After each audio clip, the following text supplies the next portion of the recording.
John McMullen is here on the Boardwalk I on the bet you John hotline. McMullen has some thoughts on that song. The sword of Damocles will save us all, correct? Yeah. Speaking of unprofessional, did you see Nick Foles' finger glove shoes today? Finger That's all glove the rage. shoes? Yeah. Check it out. Check out my Twitter feed, and Tim McManus got a picture of it because he was off to the side. So Nick was wearing these. Have you seen these shoes that sort of fit your toes like gloves? Yeah, they were born out of the sock that now has evolved into the shoe. Yeah. So Nick wore them to work today. He said his wife told him not to, but he did anyway because it's all about comfort. And I said, hey, say what you want about Nick Foles, but he's comfortable in his own skin. I think that's a positive. He's the Super Bowl MVP. He can do whatever he wants. That's right. And he's wearing them to work. Yeah, so we were talking about this yesterday, John. The whole Eli Manning's won 2 Super Bowl MVPs, right? Nick Foles has 1, and that seemingly is the reason why Eagle fans say, he's the Super Bowl MVP, you got to play him. And my retort was, do you want Eli Manning to be your quarterback just for the sheer fact that he's won multiple MVPs? But Nick can do whatever he wants because he has 1 MVP. Yeah, I mean, come on. There's a group of people, and we all know who they are, and it's not just this city; it's every city that equates everything to quarterback. The quarterback wins, the quarterback loses. Nobody else is involved.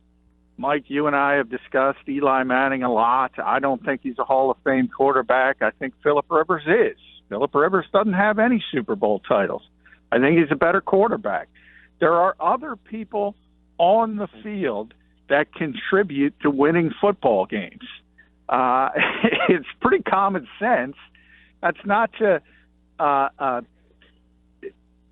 criticize anything Nick Foles did. He was phenomenal in the NFC Championship game. He was great in the Super Bowl. But the Eagles aren't dumb. And as I say every week, and people can accept it, I know a lot of people don't accept it, there is no quarterback controversy here where I'm standing at the NovaCare complex. It has nothing to do with me, John McMullen. I'm talking about the Eagles. I'm talking about Doug Peterson, Howie Roseman, Joe Douglas. They know who their quarterback is long term, and that's Carson Wentz. It's silly to even have the conversation. Long term being the key phrase there, right? Well, yeah, he's got a stress fracture in his back. I don't believe they're going to play him again this season, no matter what happens, even if the Eagles are able to make the run and finish in the playoffs and even go on from there and have a deeper run than maybe one and done. I don't think you're seeing Carson Wentz again this season, and that's completely health-related. But next season, he's going to be your starting quarterback. So why hasn't he been shut down?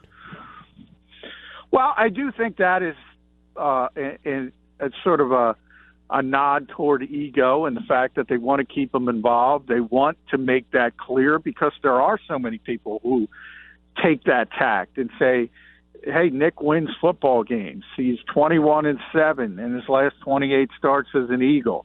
So you have that. They hear it. It's not like they don't hear it. So they want to keep Carson involved. They want him to sort of show some love and say, you're still our guy, and we're not listening to any of this. So I do think part of that is involved, and maybe if it wasn't, maybe if this was a typical backup situation where there's no hope whatsoever, they probably would have put him on injured reserve, to be honest. Yeah, but if you just said that it would be a medical thing, and I'm wondering, while Carson Wentz's ego might be hurt, at some point, if it's under the guise, and again, I'm thinking, okay, internally, maybe there's a discussion that isn't an easy discussion, but externally, it's so easy to hide behind the guise of it being a medical thing because you actually have that to fall back on, like, oh, hey, the guy's back's broken.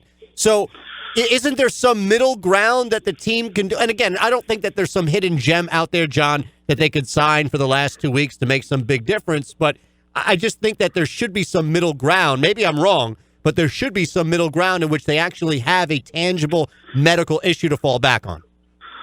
Well, I think they do, but I do think it doesn't harm them to carry them on the roster. Remember, only 46 people dress on game days, so it's not like you're not having someone dress that you would have had dressed if Carson wasn't on the roster. If they carried Jordan Mailata, for instance, all season as sort of a redshirt player, and really have done the same thing with Matt Pryor, who hasn't dressed and hasn't played all season, another offensive lineman. So it's not really – I get where people are saying maybe you could bring somebody up from the practice squad who could help you. Right. But they're not thinking it out clearly, because anybody you bring up from the practice squad is going to be inactive on game days and not playing anyway. Right. No, I don't have a problem. 52nd, 53rd. That whole thing on the roster. Well, maybe not from a practice squad standpoint, but I was saying more so if there, it wouldn't even be the motivation to IR him is to bring in somebody else. It's more of an end result of, oh, by the way, not only have we IR'd him because he's not healthy enough to play, but we might be able to bring another running back, lineman, somebody of a depth capacity in there. That's all. Yeah, and you can't at this stage. I mean, if you're on the street in week 16 of the NFL season, you're not going to be able to help. The Eagles just brought in 2 players, Boston Scott at running back because of injuries, and Deshaun Hall at defensive end. Hall actually played, I think, 9 snaps out in Los Angeles because they have so many issues after Josh Sweat went out on IR at defensive end. Remember, Derek Barnett's gone as well. But it was still only 9 snaps, and Boston Scott was not even dressed. He was one of those inactive guys. So it's not going to be a meaningful contributor. If it were earlier in the season, I would agree with you. But at this point, it really doesn't matter.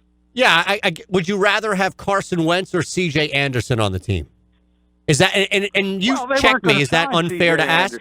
I hear what you're saying about a veteran player, but to use running back as an example, they could have signed C.J. Anderson. Right. They decided to sign Boston Scott. Fair. So it's if there was a quarterback, and people can throw out Colin Kaepernick, and we can have that discussion. But, no, I wasn't going there, man. There's nothing that can help you at this stage.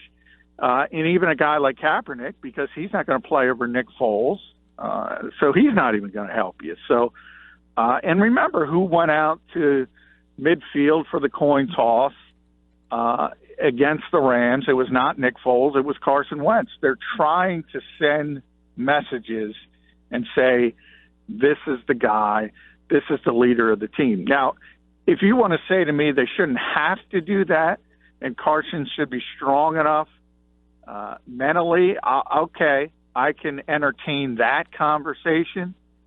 But, I just got out of the locker room, talked about Brandon Brooks making the Pro Bowl, all the anxiety issues he overcame. Lane Johnson was talking about his own anxiety issues.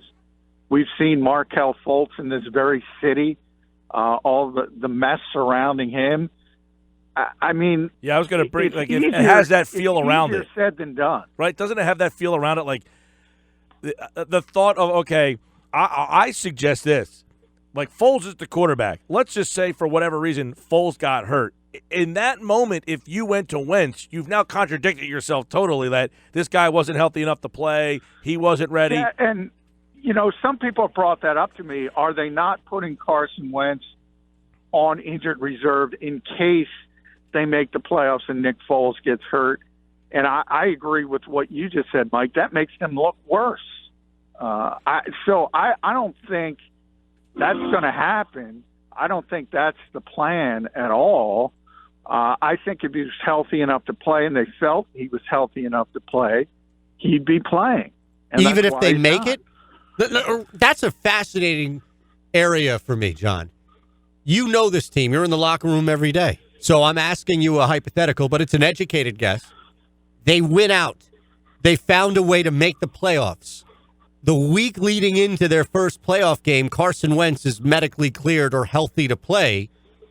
wouldn't that, I would assume, and again, that's the key operative word here, assume, that there are people in this locker room who have played on the field at the Super Bowl and won it alongside Nick Foles that would look at Doug Peterson, that would look at Joe Douglas and Howie Roseman and think, what the hell are you guys doing? Well, my estimation is, Doug brought up that 3-month time frame. I go back to the beginning of this season when it was clear that Carson was pushing to play week 1, and it was the organization that was being cautious. I would find it very hard to believe that they would push to get him back on the field before he's completely healthy. But I do understand where you're coming from, because it's not easy to win in this league. And if you catch lightning in a bottle and say win out and then win your first playoff game, I do think it's a disservice to everyone else in the locker room if everybody's not pushing through and playing if they're possibly able to play. And I know, a lot of people talk about future, and I don't know if it's a new generation of fans. I don't know if it's born out of what the Sixers did, but everybody's always talking future. All you have to do is look at other cities. Aaron Rodgers playing through an MCL. That's the best quarterback in football for years and years and years. Cam Newton just playing through a shoulder injury. They're going to finally shut him down now that they're out of it. I mean, guys play through injuries in this league all the time at every position. So you can't compare it to other sports.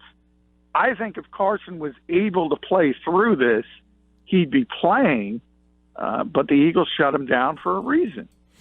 John McMullen at JF McMullen on Twitter on the Boardwalk Honda hotline. And, how bizarre of a situation would the Eagles be in if Foles ran the table here, got them to the playoffs? And I don't even know what they would have to do in the playoffs, but it almost feels on a higher – that Jeff Garcia year, like where the Eagles couldn't keep Jeff Garcia around because McNabb was coming off of his ACL injury, and they couldn't have Garcia hanging around here if McNabb didn't play well because the fans would have had anarchy wanting Garcia back out there.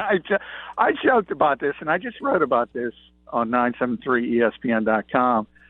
Just as the Eagles are playing these sort of games that define their season, Doug Peterson has scaled back the practice schedule. He gave the players off Tuesday for 2 consecutive weeks. They didn't even practice today on a Wednesday. They held a walkthrough.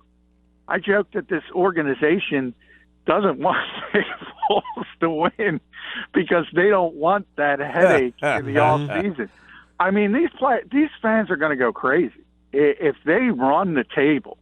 Now, I don't think there's any stretch of the imagination they're going to be able to go to somewhere like New Orleans and win in the playoffs, but I'm just talking about make the playoffs. Yeah, I mean, it's going to create a controversy. Again, not in this building, but they're very aware of the PR part of it and that how that could affect what they consider the face of the franchise. All right, how long until, bless you, how long until the, I assume, even though you cut your mic off, that it was so sneezer. loud, the entire listening audience and then some heard that. Very violent sneezer. John, very important question for you, and I'd like you to go back to last year and being down there in the stadium for the playoff games and already seeing what this team has done the last couple of weeks.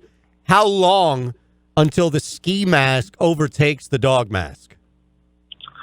And Sunday it overtakes it. You think it's going to be more prevalent and more of a thing in Philadelphia than... Now, remember, people were walking around. I remember when they won. I left Sugar House Casino. I had to walk from Sugar House all the way to Rittenhouse via Broad Street, and I saw every 5th person was in a dog mask, and it was ridiculous. Now, 1 out of like 50 people was in that ridiculous horse head thing, but you still saw the dog masks all over the place. You think it's going to be more than that on Sunday? And by the way, I think it's a horrible idea for obvious reasons. You can't walk into a 7-Eleven with a ski mask. Yeah. I don't envy the police and what they're going to have to deal with. I don't think it's a good idea, but hey, it seems like this team is big on themes and they love the underdog mentality. And I've talked about that a lot. I think it stems from Doug Peterson and his history as a player, and he lasted sort of 13 years as a lightly regarded backup quarterback. So he has a chip on his shoulder, and I think he enjoys that more than when they're favorites, because they were favored, every game this season until what was it, New Orleans, and they prefer being the underdogs. And now they've sort of found another thing with this ski mask and stealing games and stealing turnovers. Which wasn't supposed to be the new norm.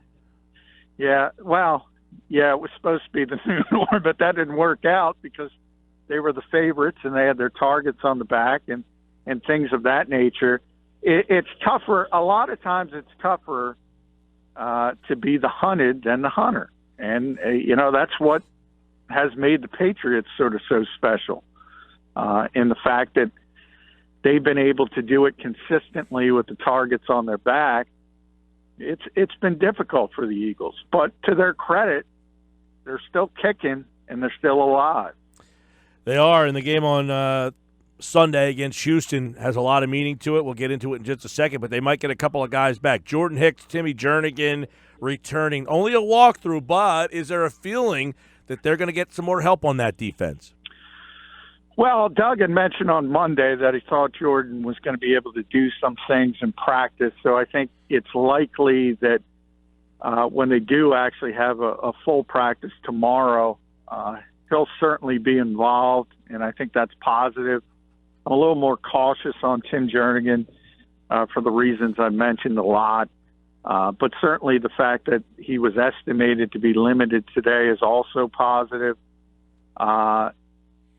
But I think Jordan Hicks is the more key aspect of that, because even if Tim is able to get back and play, I think it would be in a very limited capacity, like it was in that one game he played, which I think he had 19 snaps. So I think the more impactful, meaningful return would be Jordan Hicks, and that's looking positive.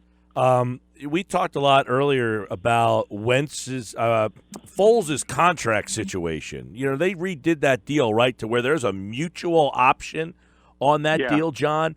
Do you feel that either side is in an envious situation or position with that rework now?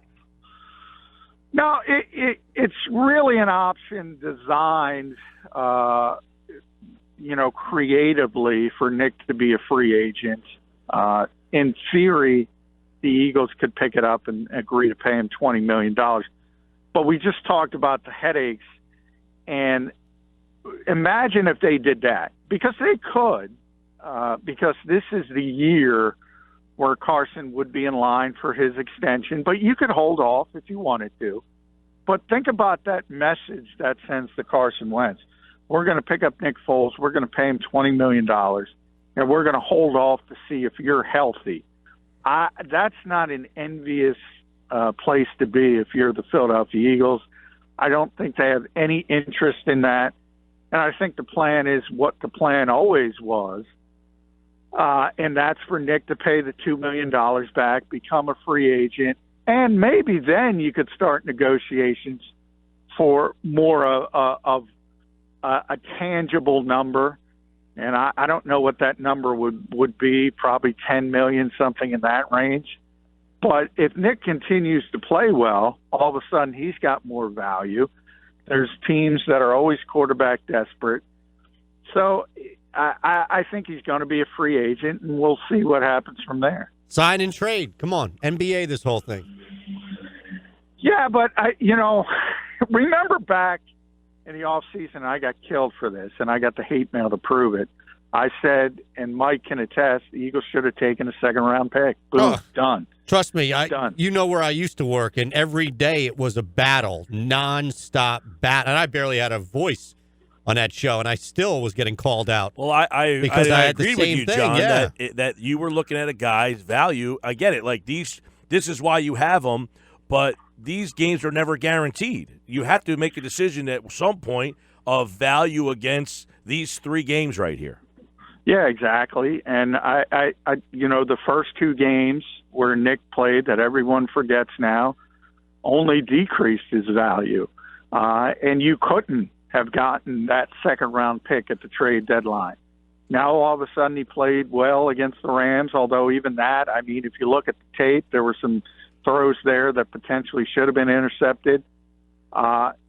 You only have to convince one, and there are always dumb teams in this league, and maybe you can get that second-round pick back in a sign-and-trade.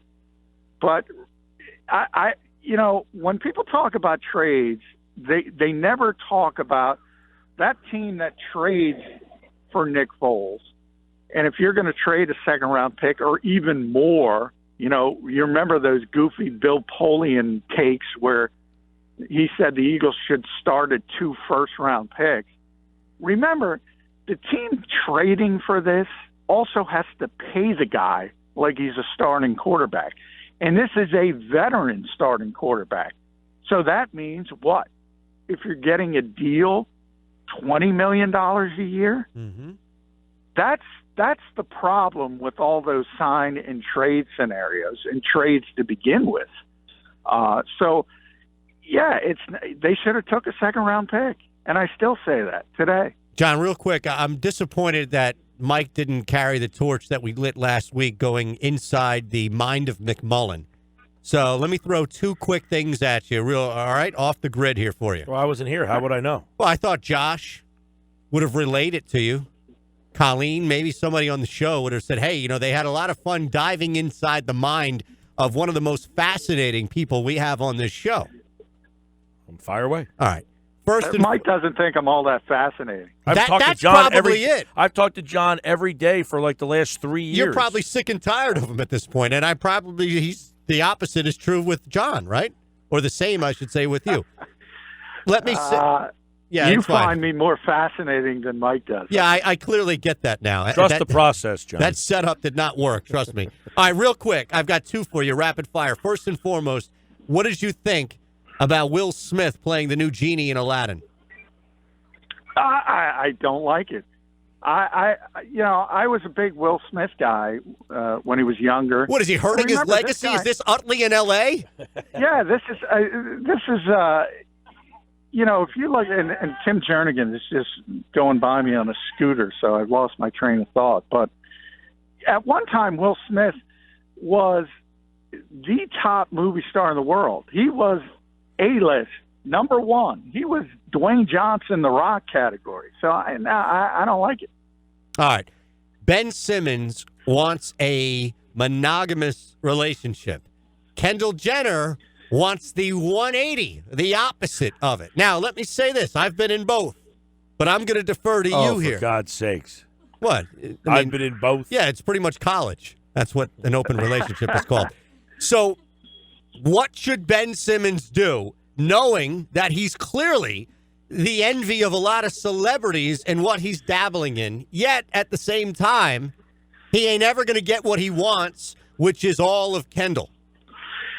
People talk about, and this is, Mike missed my Kardashian-Jenner knowledge, which I, again, will not apologize for. She is the first supermodel to have a valuation of $1 billion. So when people talk about Tom Brady and Giselle, Giselle is worth, I think, $500 million. Tom's made like $250. This even kicks that up a notch. So Ben should do everything possible from a business standpoint to stay involved in the Kendall Jenner sweepstakes, even with the money he makes. Yeah, but she is the one that's in demand. This is why I love her. This is a power play move. If you're worth $1 billion, estimated or not, you'd be a fool to tie yourself down to anybody. Go ahead and do whatever the hell you want with whoever the hell you want. Well, that's what I agree with. That's what I'm saying. So from Ben's standpoint, you want to stay involved in that situation for as long as possible. And hopefully you win out in the end. There's never a winner when you're talking about the suitors in that situation. The only winner is the suitee. John, what's worse, A flat tire or running out of gas? Well, for me, it's a flat tire because I'm incompetent and I can't change it myself. I like it. I got to call AAA, and then they question your sort of man card and why you can't do it yourself. No, AAA shouldn't. I can hoof a couple miles and get some gas. Well, AAA comes out, though. I don't want the embarrassment of the flat tire. Yeah. You shouldn't be judged by the AAA people because they come out with that. They don't judge you. That's what they come out with, that super fast vacuum thing that just sucks the lug nuts out like a Jenner. Well, no, it's not difficult for them. They're judging from the fact that you have to call them, not that it's difficult. Yeah, exactly. Like, I was watching something on my phone. I have to come change your tire. Yeah, sorry. For what you pay AAA, they should be out there faster. John McMullen here on the Boardwalk on the hotline. Eagles, Texans, we have it for you tomorrow night. Mosher, McMullen, Krause live at the Landmark. See you, pal. See you guys. Thanks. All right. Thank you.